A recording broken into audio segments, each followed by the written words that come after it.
मैं आपको बता रही थी लास्ट वीडियो में कि मैं बता रही थी आपको पेंटोस फॉस्फेट पाथवे। तो राइबोलोज 5 फॉस्फेट और राइबोलोज 5 इस पे हमने कीटो आइसोमर रिजेक्ट कराया, इस पे हमने 3 आइसोमर रिजेक्ट कराया, ये कन्वर्ट हो गया अपने 3 एफएमआर में और ये अपने कीटो ग्रुप में कन्वर्ट हो गया। अब मैं आपको बता रही थी कि एक एंजाइम होता है ट्रांसकीटोलेज और एक होता है एंजाइम ट्रांस एल्डोलेज। ठीक है, जब ट्रांसकीटोलेज एक्ट करेगा ना तो ये 3 कार्बन, जब ट्रांसकीटोलेज एक्ट करेगा ना तो ये 2 कार्बन को ट्रांसफर करता है, मतलब 2 कार्बन ट्रांसफर करता है। कैसे करता है वो बताती है। और जब ट्रांस एल्डोलेज एक्ट करेगा ना तो ये ना 3 कार्बन को ट्रांसफर करता है।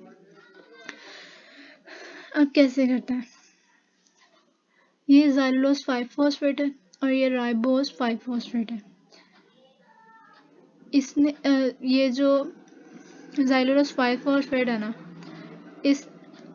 इसके जो ज़ाइलोलोज 5 फॉस्फेट में आ जाएंगे 3 ये राइबोज 5 फॉस्फेट अपने 2 कार्बन ना इसको दे देगा। ठीक है, ये ज़ाइलोलोज को, और ज़ाइलोलोज 5 फॉस्फेट कन्वर्ट हो जाएगी सीडोहेप्टोलेज 7 फॉस्फेट में, मतलब जो 7 कार्बन वाले शुगर में कन्वर्ट हो जाएगी और वो 7 कार्बन वाले फॉस्फेट भी उसके एंड वाले पे लगेगा ना तो 7 फॉस्फेट ज़ाइलोलोज सीडोहेप्टोलोज में कन्वर्ट हो जाएगी 2 कार्बन लेके। ठीक है,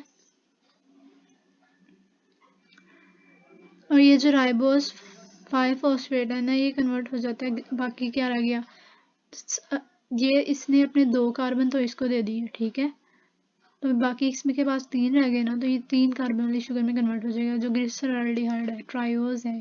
ठीक है, अगर इसके भी 3rd पोजीशन पे ही लगेगा। ग्लिसरॉल्डिहाइड 3 फॉस्फेट बन गया और ये बन गया सीडोहेप्टोलेज। अब इन पे एक्ट करेगा ट्रांस एल्डोलेज। ठीक है, ट्रांस एल्डोलेज मैंने आपको बताया 3 कार्बन क्या कराएगा, ट्रांसफर कराएगा, 3 कार्बन ट्रांसफर कराएगा। अब कहाँ कैसे कराने हैं इसने,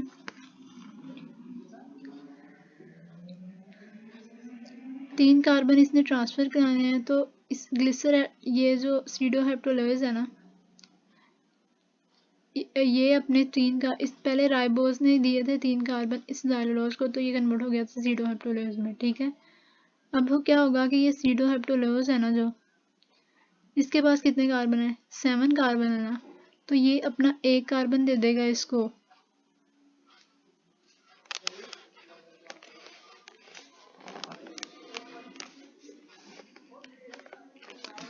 मैंने कहा ट्रांस एल्डोलेज करता है 3 कार्बन और ट्रांसकीटोलेज, इसने तो 2 लेकर वो आ गया। अब ये जो ग्लिसरॉल्डिहाइड है ना 3 कार्बन इस सीडोहेप्टोलेज से ले लेगा। ठीक है, 3 कार्बन इस सीडोहेप्टोलेज से ले लेगा और कन्वर्ट हो जाएगा फ्रुक्टोज 6 फॉस्फेट में। ग्लिसरॉल्डिहाइड 3 फॉस्फेट ले लेगा सीडोहेप्टोलेज से कितने कार्बन, 3 कार्बन ले लेगा तो ये कन्वर्ट हो जाएगा फ्रुक्टोज 6 फॉस्फेट में।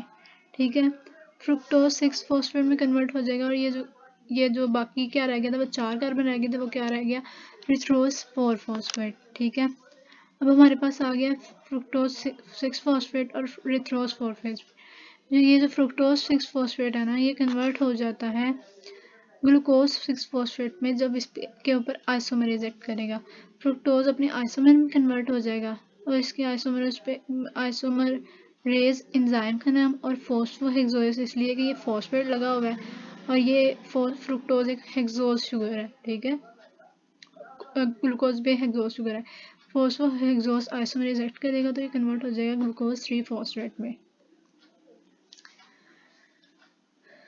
अब क्या होगा कि अब हमारे पास रह गया रिथ्रोज 4 फॉस्फेट। ठीक है, इसके अलावा हमारे पास ये ज़ाइलोज 5 फॉस्फेट भी पड़ी होगी, ये इंटर कन्वर्ट होते हैं, इन पे एक्ट करता है ट्रांसकीटोलेज। मैंने आपको कहा था जब ट्रांसकीटोलेज एक्ट करेगा तो 2 कार्बन एक्सचेंज होते हैं, 2 कार्बन ट्रांसफर होते हैं। ठीक है, तो क्या होगा कि ये जो ज़ाइलोज 5 फॉस्फेट है, ज़ाइलोज 5 सॉरी 2 कहा था मैंने आपको, 2 होते हैं, ट्रांसकीटोलेज में 2 होते हैं, ट्रांस एल्डोलेज में 3 होते हैं। ठीक है, ज़ाइलोज 5 फॉस्फेट क्या करेगा कि 3 कार्बन दे देगा, इस 2 कार्बन दे देगा इस रिथ्रोज 4 फॉस्फेट को, तो ये कन्वर्ट हो जाएगा फ्रुक्टोज 6 फॉस्फेट में। ठीक है, ये कन्वर्ट हो जाएगा फ्रुक्टोज 6 फॉस्फेट में।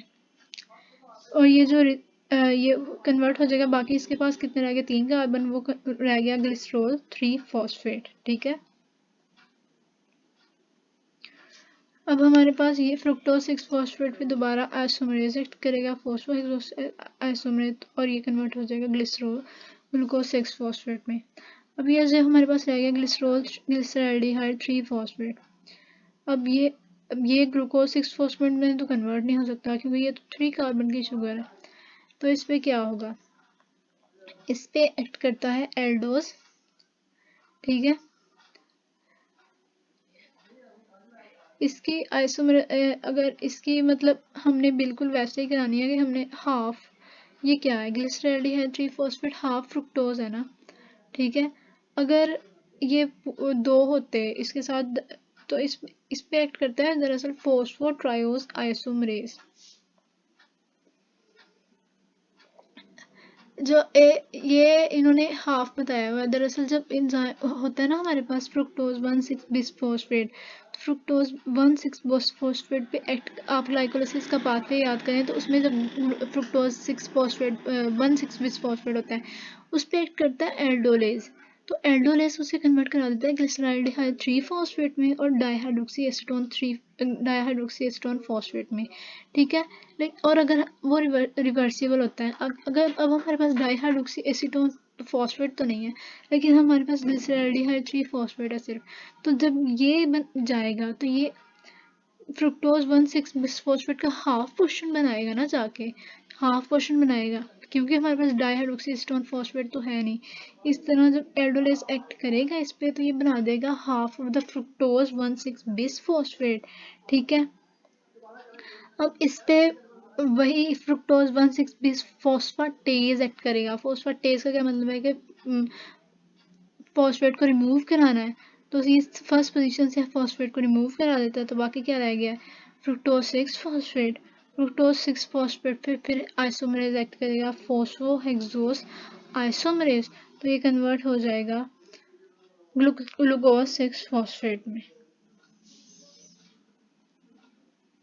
अब ये हमारे पास आ गए हैं ग्लूकोज 6 फॉस्फेट 3। अब ये मैंने कहा था कि कनेक्शन होता है इसका ग्लाइकोलिसिस के पाथवे के साथ, अब इसी तरह ही होता है। ये ग्लूकोज फॉस्फेट ये सेकेंड ग्लाइकोलिसिस में क्या होता है, ग्लाइकोलिसिस में ग्लूकोज कन्वर्ट होता है ग्लूकोज 6 फॉस्फेट में और बाकी ये आगे से चलता है। ठीक है ना, तो इधर से ये ग्लाइकोलिसिस के पाथवे में दोबारा जा सकता है। ओवरव्यू देख लें तो सबसे पहले ग्लूकोज 6 फॉस्फेट था, हमने उस पर डिहाइड्रोजनेज एक्ट कराया। ठीक है, वो बन गया 6 फॉस्फोग्लूकोनेट में। दोबारा डिहाइड्रोजनेज एक्ट कराया तो राइबोलोज 5 फॉस्फेट में कन्वर्ट हो गया। ठीक है, 3 हमारे पास राइबोलोज 5 फॉस्फेट कन्वर्ट हो गया। दूसरे स्टेप में हमें कार्बन डाइऑक्साइड में मिलती है 3, हमारे पास राइबोलोज 5 फॉस्फेट आ गए। इसमें हमने क्या एक्ट कराना है, 2 पे एक्ट करा देना 3 एपिमरेज और एक पे हमने एक को कीटो आइसोमरेज एक्ट करा देना। ठीक है, 3 एपिमरेज वाले जाइलोज 5 फॉस्फेट में कन्वर्ट हो जाएंगे। ठीक है, और जिस पे हमने कीटो कराया वो कीटो ग्रुप में कन्वर्ट हो जाएगा राइबोज 5 फॉस्फेट। अब ये जो राइबोज 5 फॉस्फेट है ना, इस पे एक्ट करेगा ट्रांसकीटोलाइज। जब ट्रांसकीटोलाइज एक्ट करता है, इन दोनों पे एक्ट करता है ट्रांसकीटोलाइज, तो जब ट्रांसकीटोलाइज एक्ट करता है तो 2 कार्बन एक्सचेंज होते हैं।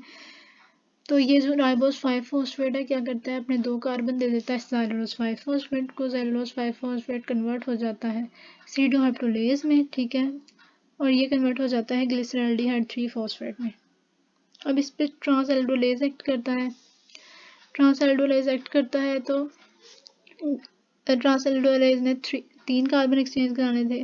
सीडोहाइड्रोलेज अपने 3 कार्बन ग्लिसरैल्डिहाइड 3 फॉस्फेट को देता है, वो कन्वर्ट हो जाता है फ्रुक्टोज 6 फॉस्फेट में। ठीक है, फ्रुक्टोज 6 फॉस्फेट में कन्वर्ट हो जाता है और ये बाकी रह जाता है रिथ्रोज फॉस्फेट पे, मतलब 4 कार्बन वाला। तो ये 4 कार्बन वाले पे ट्रांसकीटोलाइज एक्ट करेगा, इसको और इसको मिला दें हम ज़ाइलोज 5 को। अच्छा, ये फ्रुक्टोज 6 फॉस्फेट जो आया इस पे आइसोमर हो जाएगा तो ये ग्लूकोज 6 फॉस्फेट और वो ग्लाइकोलाइसिस में चला जाएगा। इन दोनों पे एक्ट करेगा ट्रांसकीटोलेज और ये कन्वर्ट 2 कार्बन एक्सचेंज करेंगे। तो ये जो इरिथ्रोज फॉस्फेट है वो 5 वाला इस रिथ्रोस फॉस्फेट को दे देगा अपने 2 कार्बन, तो ये 6 वाला बन जाएगा फ्रुक्टोज 6 फॉस्फेट, और ये कन्वर्ट हो जाएगा, बाकी रह जाएगा 3 कार्बन वाला ग्लिसरॉल्डिहाइड 3 फॉस्फेट। इसके बाद यहाँ पे एल्डोलेज एक्ट करता है, और फिर ये एल्डोलेज एक्ट करता है यहाँ पर, और फिर ये कन्वर्ट हो जाता है 1,2 फ्रुक्टोज 1,6 बिस फॉस्फेट में। इसके बाद ये 1,2 फ्रुक्टोज 6 फॉस्फेट में कन्वर्ट हो जाता है, क्योंकि इस पे इसका 1 पोजीशन पे फॉस्फेट निकाल देते हैं, फॉस्फेटेज एक्ट करता है इस पे, फिर आइसोमेरेज एक्ट करता है, तो ये ग्लूकोज 6 फॉस्फेट में कन्वर्ट हो जाता है।